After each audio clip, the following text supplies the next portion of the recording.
Անուն Հոր եւ Որդվո եւ Հոգու Սրբո ամեն։ Ամեն։ Ողորմիր մեզ Տեր Դավթի որդի։ Այսօր, սիրելի քույրեր եւ եղբայրներ, Ծաղկազարդ մեծ տոնական օր։ Եվ տոն էր նաեւ 2000 տարիներ առաջ, երբ Հիսուս Քրիստոս մտնում էր Երուսաղեմ։ Գիտեք բոլորդ, որ Ծաղկազարդը կապված է Հիսուս Քրիստոսի Երուսաղեմ մուտքի հետ։ Երբ Հիսուս Քրիստոս նստում է ավանակի վրա եւ ավանակին բազմած գնում է դեպի Երուսաղեմ եւ մարդիկ իրենց շորերը եւ արմավենուց փոխված ճյուղեր սփռում էին Քրիստոսից առաջ եւ գոռում էին, գոչում էին Օվսաննա, օրհնյալ է Դավթի որդին, օրհնյալ է մեր հոր Դավթի թագավորությունը եւ այն բերողը, օրհնյալ է նա, որ գալիս է։ Այս պատկերը շատ գեղեցիկ էր եւ մարդիկ ուրախանում էին, ցնծում էին։ Ճիշտ այնպես, ինչպես այսօր մենք բոլորս ցնծում ենք, որովհետև տեսնում ենք, որ վարակույրը բաց է եւ այլևս Հիսուս Քրիստոս իր մարմնի եւ արյան միջոցով ներկայանում է մեզ ամենքիս։ Բայց ինչ էր նշանակում Հիսուս Քրիստոսի այդ մուտքը Երուսաղեմ։ Ինչու ավանակի վրա։ Որովհետև Զաքարիան մարգարեացել էր շատ ավելի առաջ, քան Աստծո որդու մարգարեացումը, քան Հիսուս Քրիստոսի ծնվելը, մարգարեացել էր եւ ասել էր, որ ցնծա դուստր Սիոնին, ուրախացիր Երուսաղեմ, ահա քեզ մոտ է գալիս քո փրկարար թագավորը, խոնար թագավորը նստած ավանակի եւ ավանակի քորակի վրա։ Եվ երբ Հիսուս Քրիստոս մտնում է Երուսաղեմ նստած ավանակի վրա, մարդիկ հիշում են մարգարեությունը Զաքարիա եւ հասկանում են, որ սա թագավորն է մտնում քաղաք։ Քրիստոսն է մտնում քաղաք, որին նրանք երկար դարեր շարունակ սպասել են։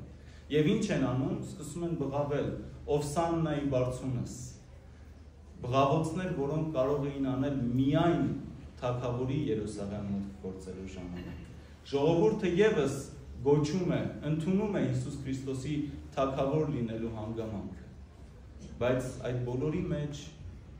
ցնծում էին մարդիկ, ովքեր առաջին անգամ էին տեսնում Քրիստոսին, ցնծում էին աշակերտները եւ նրանք, ովքեր Հիսուս Քրիստոսի հետ Երիքովից էին գալիս դեպի Երուսաղեմ, եւ չէր ցնծում միայն Քրիստոս։ Քանզի Քրիստոս տեսնելով Երուսաղեմը արտասվում է եւ ասում է. «Գոնե այս օրերին իմանայիր դու քո խաղաղությունը»։ Ինչու է Հիսուս Քրիստոս արտասվում եւ բոլորը նրան իբրև թագավոր ընդունում են եւ ցնծում, որովհետեւ տեսնելով Աստծո որդուն այդպես էլ չտեսան, լսելով նրան այդպես էլ չլսեցին, այլ փակեցին իրենց աչքերը, փակեցին իրենց սրտերը Աստծո որդու, Աստծո խոսքի հանդեպ եւ իրենց իղձերն ու ցանկությունները ցանկացան իրականացնել օգտագործելով Քրիստոսին։ Քրիստոսի մեջ ցանկացան տեսնել իրենց իղձերի իրականացումը, բայց երբեք ցանկացան տեսնել Աստծո կամքի իրականացումը, ոչ տեսնել եւ ոչ էլ հաղորդակցել։ Այդ իսկ պատճառով էլ Հիսուս Քրիստոս արտասվեց, որովհետեւ նա չէր եկել մարդկային իղձերը իրականացնելու, այլ եկել էր մի շատ պարզ իրականություն մեզ բերելու։ Իրականություն, փրկություն։ Տեսեք, Ավետարանը երբ ընթերցում ենք, նախքան ավանակի վրա նստելը եւ գալը Երուսաղեմ, Հիսուս Քրիստոս մարգարեանում է։ Իր աշակերտների հետ զրույցի ժամանակ ասում է. «Ահա պիտի գնանք Երուսաղեմ եւ այնտեղ ես պիտի մատնվեմ քահանաների եւ օրենսգետների ձեռքը եւ նրանք ինձ պիտի հանձնեն հեթանոսների ձեռքը»։ Հիսուս Քրիստոս ասում է. «Այն ինչ որ պիտի տեղի ունենար»։ Բայց այս մարգարեությունը Հիսուս Քրիստոսի գալիք չարչարակների տարբերվում է մնացյալ բոլոր մարգարեություններից, մնացյալ բոլոր դրվագներից, որտեղ Հիսուս Քրիստոս խոսում է իր չարչարանքների եւ մահվան մասին։ Այստեղ Հիսուս Քրիստոս շատ նուրբ մի մանրամասնություն է մեզ փոխանցում։ Ասում է. «Ես պիտի մատնվեմ քահանայապետերի ձեռքը եւ նրանք ինձ պիտի հանձնեն հեթանոսների ձեռքը»։ Գիտեք, ըստ 5 տակարանի օրենքի մեղքերի քավության հատուկ ծիսակարգ կար, եւ երկու նոխազ էին բերում քահանայապետի մոտ, եւ քահանայապետը ձեռքը դնելով նոխազի վրա բոլոր մարդկանց մեղքերը փոխանցում էր այս նոխազին, որը կոչվում էր քավության նոխազ։ Եվ այդ նոխազին արձակում էին դեպի անապատ, դեպի հեթանոսների աշխարհ, որտեղ նա իր վախճանն էր։ Եվ այս ծիսակարգը խորհրդանշում էր այն, որ այս ավանակը, այս նոխազը վերցնում է մարդկության մեղքը իր վրա եւ գնում է զոհաբերվում է կյանք տալու համար նրանց, ովքեր պիտի զոհաբերվեին մեղքի փոխարեն։ Եվ Հիսուս Քրիստոս նախքան Երուսաղեմ գնալը, նախքան աղանակի վրա նստելը, արդեն իսկ իր աշակերտներին բացահայտում է Երուսաղեմ գնալու ողջ խորհուրդը։ Ասում է, ես գնում եմ հանձնվելու քահանապետի ձեռքը, վերցնելու ձեր բոլորի մեղքերը իմ վրա եւ զոհվելու հանուն ձեր փրկության, ձեր փոխարեն մահանալու, որպեսզի դուք կյանք ունենաք, հավիտենական կյանք։ Եվ ինչ է տեղի ունենում, երբ Հիսուս Քրիստոս մտնում է Երուսաղեմ, կրկին ժողովուրդը ցնծում է, գոչում է, նա մտնում է Երուսաղեմ եւ գնում է ուղիղ տաճար։ Այնտեղ շուռ է տալիս բոլոր սեղանները, որոնք վաճառքի համար էին դրված, որոնք չէին ծառայում տաճարի խորհրդին, քանզի տաճարը Աստծո եւ մարդու միության վայրն էր,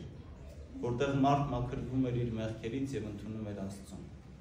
Տաճարում էր կատարվում այդ զոհաբերությունը, երբ քահանապետը ձեռքը դնում էր աղանակի վրա, նախասի վրա։ Եվ Հիսուս Քրիստոս մտնում է Երուսաղեմ, գնում է տաճար, պատրաստում է իր սեղանը զոհաբերության եւ հեռանում է Երուսաղեմից մինչեւ այն օրը, երբ պիտի խաչվի հանուն բոլորի փրկության։ Հետևաբար բոլորը ցնծում էին, իսկ Քրիստոս տխրում էր, բայց ոչ թե նրա համար, որ պիտի զոհաբերվեր, ինքնակամ էր զոհաբերվում, այլ որովհետև մարդիկ այդպես էլ չէին հասկանում, թե ինչ է այդ զոհաբերությունը իրենից խորհրդանշում։ Եվ այսօր է, ինչպես այն ժամանակ, Հիսուս Քրիստոս նստած աղանակի վրա գալիս է տաճար եւ վազում է գալիս է իր տաճար եւ վազում է իր զոհասեղանին, որպեսզի իր մարմինն ու արյունը տա փրկանք որպես բոլորիս, մեր փոխարեն մահանա, մեզ կյանք տալու համար։ Տեսեք, Երուսաղեմ, երբ գնում է Հիսուս Քրիստոս, Երիքովից դուրս է գալիս, գնում է դեպի Երուսաղեմ, ասացի չէ, բոլորը ցնծում էին, անգամ իր աշակերտները, իմանալով հանդերձ, որ Հիսուս Քրիստոս գնալու է զոհաբերության, չհասկանալով դրա փորձը ցնծում էին, որովհետև ամբողջ ժողովուրդը գոռում էր Հովսաննայի բարձունս։ Բայց այդ ճանապարհին, երբ բոլորը կոչում էին «Փառք Հովսաննայի բարձունս», երկու հոգի Երիքովից դեպի Երուսաղեմ ճանապարհին նստած, որ կույր էին եւ չէին տեսնում, եւ չգիտեին թե ով է անցնում, եւ լսում են, թե անցնողը Հիսուս Քրիստոսն է, ոչ թե գոչում են Հովսաննայի բարձունս, այլ գոչում են ողորմիր մեզ Տեր, Դավթի որդի։ Եվ ժողովուրդը սկսում են սաստել այս երկու կույրերին։ Ինչ եք ասում, թագավորն է գալիս, դուք նրանից ողորմություն եք ցանկանում, փառաբանեք նրան, բայց նրանք ավելի եւս բարձր ձայնով սկսում են գոչել ողորմիր մեզ Տեր, Դավթի որդի։ Եվ Հիսուս Քրիստոս կանգ է առնում։